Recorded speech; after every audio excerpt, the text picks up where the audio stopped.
My background, I'm Dutch, a little bit older than a lot of you, I guess. My background, and that suits to the current situation, is I thought I would become a diplomat, but I'm not so diplomatic. So it's good I'm an entrepreneur, and I'm active in the financial sector. So we do mortgage advice, just for as a small introduction. About the company, just to have some numbers, so you know about the size of the company. We're a little bit more than 60 now, and in the volume of mortgage advice, we do 1 billion of mortgage volume a year. What's roughly about, let's say, between 3,000 and 4,000 mortgages or clients every year. For, let's say, people who are around and know the company, we're mostly known not for mortgages or in the financial sector, but we're mainly known by a lot of awards we get for, let's say, putting our people first. Great Place to Work award, we're #1 this year in Europe in the small category until 50 people. And we got awards also about our organizational structure. For instance, Thinkers 50 award, I was on this list, or Zero Distance Award. So we are more known in the organizational field. And that also has to do with the fact that we're only active in the Netherlands. And in this international atmosphere, you can't even know us as a client because we can't serve you outside the Netherlands. What's our purpose? The purpose on the one hand is to change this financial sector, to make it more sustainable, more long-term oriented. And the other one is to put our own people first. If you have the stakeholder discussion about the hierarchy of stakeholders, so it's putting people first. Just to dive into this just for a moment. So this is our main structure. So it always starts with purpose. Purpose is the CEO, we sometimes say, because we don't have one. Then it starts with people first, client second, and shareholder last. And the funny thing is that we have clients. So this is also on our website, and it says, to you approaching us as a client, sorry, you're second, you're not first. Our own people are first. Now, perhaps we can dive into this afterwards when there are questions about it. I wanted to just give you a short background about the topic. I wrote an article about less is more because I was amazed by the fact that we make things so complicated, and I made a comparison with Mies van der Rohe, an architect who built this pavilion in Barcelona. And what I find interesting is, if you zoom out, that if you talk about art or architecture or other stuff, the optimum is if you can't simplify it any further. And in management, we do exactly the opposite. We make it more and more complicated. And then in the end, we don't see what are the basic principles. And then I wrote this article, and then people said, okay, yeah, could you dive into this more precisely and say, how do you implement this in your organization? I wrote this article about 10 practical examples. And then those 10, let's say, principles evolved because I really had to sit down and say, okay, what are the 10 principles we have in the company? Which is quite funny. So these are the 10 principles, and I would like to dive into this. No bosses, everybody is a leader, because it's perhaps in comparison to other people who are speaking at Teal around the world, a lot of people are talking about self-organization and other things, which is our setting salaries, etc. But I think we are a little bit more extreme, to put it that way, or really like to experiment. And perhaps it also fits to the current situation, that you want to try to avoid power. That's in the end where it's all about. You want to distribute in the whole organization. So what are these principles? No bosses, everybody a leader, or rotation of leadership. Then we have no functions. That will be the case in a lot of companies. It's about autonomy, horizontal instead of vertical. No bonuses. For those who are interested, there's also a lot of stuff around in the internet about this, because we don't have self-set salaries. We have fixed salaries, and those salaries are clear for the next 40 years. So it's a little bit beyond setting sales salaries or giving each other feedback. No performance reviews, only peer-to-peer feedback on a daily basis. No central hiring in HR, but by the team itself. No handbooks, no budgets. This is the whole topic of beyond budgeting and is about radical transparency. But I would like to dive into this first element of rotation of leadership today. So no bosses, everybody is a leader. It sounds nice. What does it exactly mean? That means that in the structure of self-organization, and that's probably what a lot of people know, you are the leader of your own role and your only accountabilities. So it's this idea with the head. If you have a certain head, you have the authority, no matter what, let's say, other people in the company do. It's your accountability, and you're the chief of this, let's say, role. And then you can define your accountabilities until somebody else says, no, hey, sorry, but you're just moving into my space. But that's the whole idea of being the CEO or the leader of your own role. And then the other aspect is that, and I always like to take the Swiss model of the government. These are the people who are in the government of Switzerland. Here you see, from a historical point of view, in a very pure way, what was also the idea in ancient Greece. So it's about primus inter pares, rotation of leadership. And primus inter pares means you are a team, and then perhaps somebody speaks for the team, but you're still equal. And that's the whole idea behind it. And what I find interesting, and there's also the link to politics or governmental structures, etc., it's about avoiding too much power in one person. And in a business environment, it's a CEO. And the longer the CEO is in place, the more I have to be careful with my words, but the more authoritarian, or the more somebody thinks that he is the smartest guy on earth, the more this risk happens. It's also the hippo principle. Let's say the most senior guy in the room, that's the one everybody watches. What is this person is going to say? And that's something I think, but this is also the historical background, we should try to avoid, not only in companies, but also in the way we build our states. And Swiss model is probably the most pure one still. So there is no president. Yeah, there's president for 1 year, and then next year there's another one. And people really don't know, even people who live in the country, they really have to think, oh, who is in charge at the moment, because it's not one person who is in charge. And the funny thing is, in general, and that's something which I often ask, the companies who are more horizontally organized, we really don't know who is the president.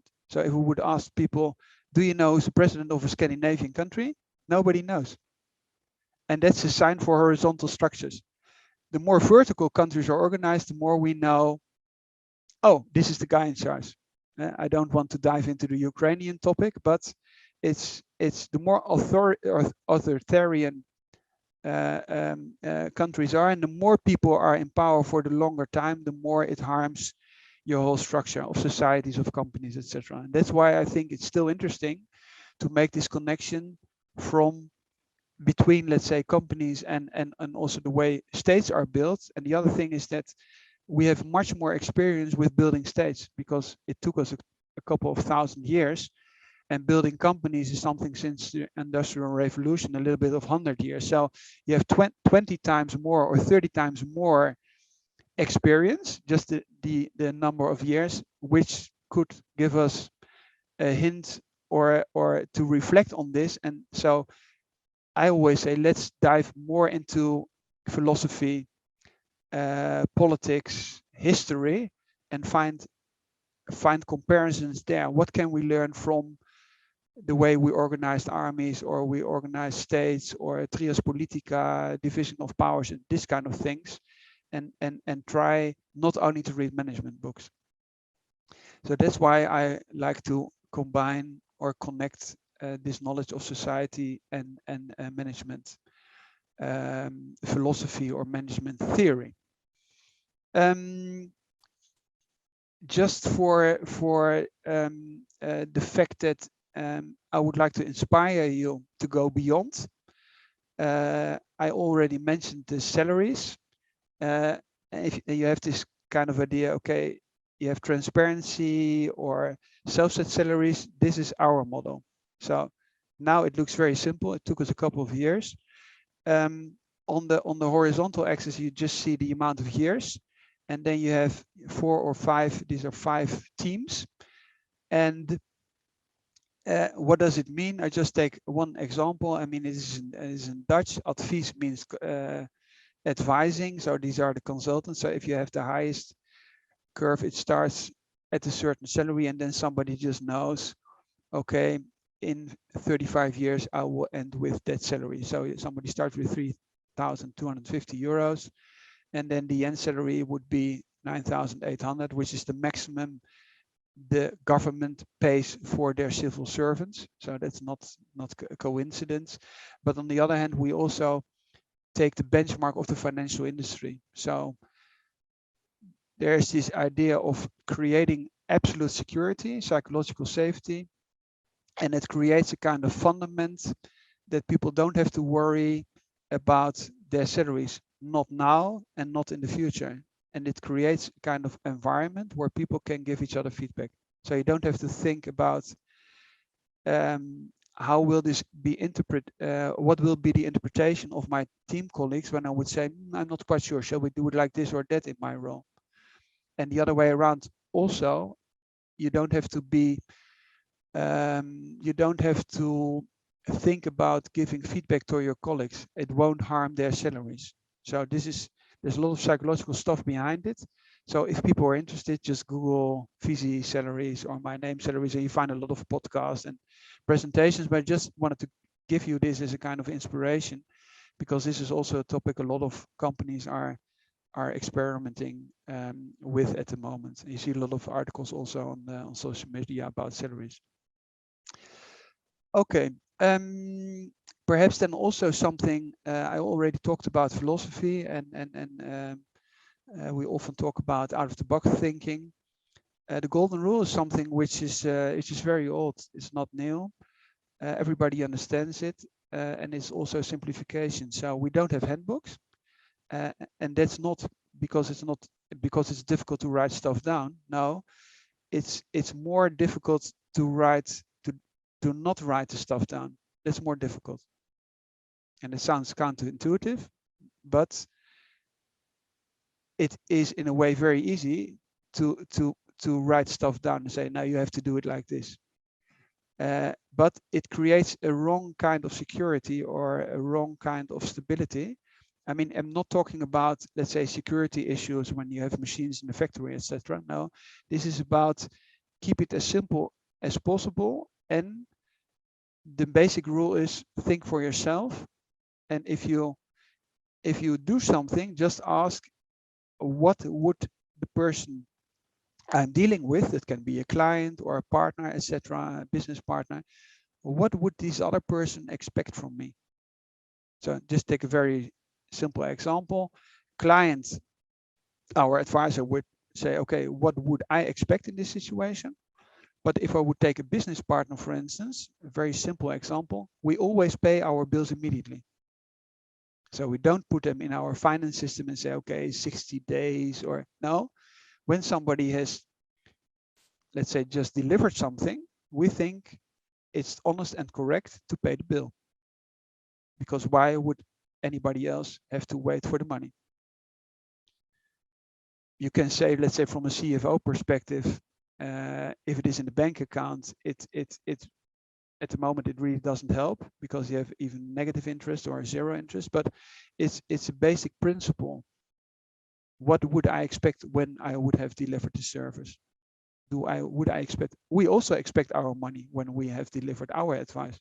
So if we expect to get the money from our clients, it's also correct to pay the bills and not try to create an enormous space between them. And what sometimes companies do, they want to have the money immediately or in advance, and they pay their business partners as late as possible. State, by the way, is also not a very good example for this.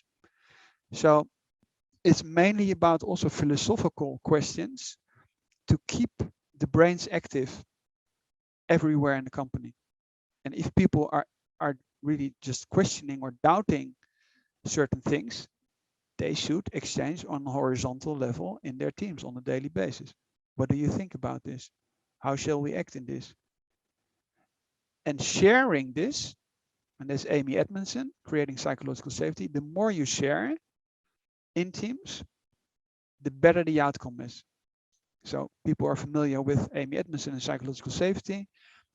Professor at Harvard found out, Google picked it up later, that the teams who have the highest performance share most information together.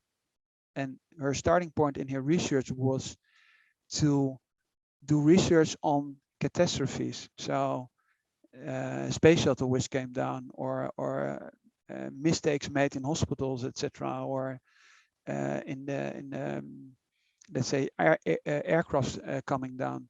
And the basic thing, or the basic conclusion of this, is always that people were afraid to share their doubts.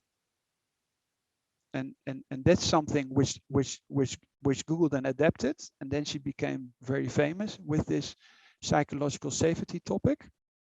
And that's what we try to do by installing this kind of principles and creating the environment. So it's building about, it's an institutional way of building the company. That's behind it. And what is interesting is that, for instance, this basic rule. So I mean, we're always a small company, and then people ask, yeah, that may work in a company in the Netherlands, 60 people, and they all speak the same language, etc. No, what's so interesting about this is that this golden rule is in all the religions. So especially if you're a global company, I would immediately get this golden rule, because in any part of the world, you can make this link of treating other people like you wanted to treat it yourself. Doesn't matter if you have your operations in India or in the Middle East, or it doesn't matter what it is. The basic principle is the same everywhere in the world. And the funny thing is that there's a lot of research also done on this psychological stuff, where you, for instance, just take one example, you take a cake, and you would film this, and you would divide the cake. If I take 80% and give the other person on the other side of the table 20%, and you would film the face of this person, there would be enormous annoyance on this face, because people don't like this. People want it to be treated fairly. And that's this idea behind it. And especially if you keep things extremely simple, it's also easy to communicate. The more complicated you make the stuff, the more difficult is also to communicate this in especially larger structures. And then you're back at the beginning. That's why it's the basic principle in religions, because otherwise you wouldn't be able to transport the message. So radical transparency, also would like to make a link. I don't want to dive into a current political situation, although I would like to do so, but I will stay diplomatic. Radical transparency is enormously important to build trust. And that's something also we know from the state. Where does it come from? It doesn't come from IT or from hackers. Now it comes from the parliamentary history. At a certain point, when in England the parliamentary tradition started, people wrote down in the cafe next doors what was discussed in the parliament, and then shared it to the public. And we still have the tradition in most countries that you have a parliament, you can enter the parliament and sit on the bench and just listen to the debate. And if we realize this, how advanced it is, where can I walk into, let's say, a meeting of the board of a company? So for instance, what did we adapt? We adapted this principle also in our company. So anybody can enter any meeting anytime to listen or to make a point clear. And somebody says, I have the feeling I can't transport my, you call tension in holacracy, or I want to speak up here in this meeting because my message doesn't come through. But that's something we know from also from political systems, or let's take the plebiscite tradition which you have in Switzerland. If you have a certain amount of people who agree with you, you can put something on a political debate. You can say, I want to have voted by the Swiss people on this topic. I don't know if it's 100,000 people or something like that. And these kinds of principles from our history, that's what I find extremely interesting to implement in our company. And for me, it's a kind of laboratorium, how do you call this? A kind of research lab where we can experiment. That's my main. That's what I like about our company so much. On the one hand, you have this very academic discussion, and on the other hand, you can really say, okay, let's try this. Will this work? And the funny thing is about these meetings, nobody ever enters meetings. Very seldom. I think perhaps it happened 3 times or something like that. And we have meetings every day, especially all those technicals, but everybody can enter all the meeting. But the fact that it's possible solves an enormous problem because people are enormously curious. Salary is exactly the same. Always ask, was it a big discussion about the salaries? No. I mean, the first week is interesting, then afterwards nobody ever cares about it. It's not interesting. So if it's a secret, then it becomes interesting in a normal company. What do my colleagues earn? Oh, I'm so curious. Probably they earn much more than I do. So that's about radical transparency. Just for a conscious of time, I think I talked for 25 minutes. If people want to have further information, you can just connect me on LinkedIn or Google.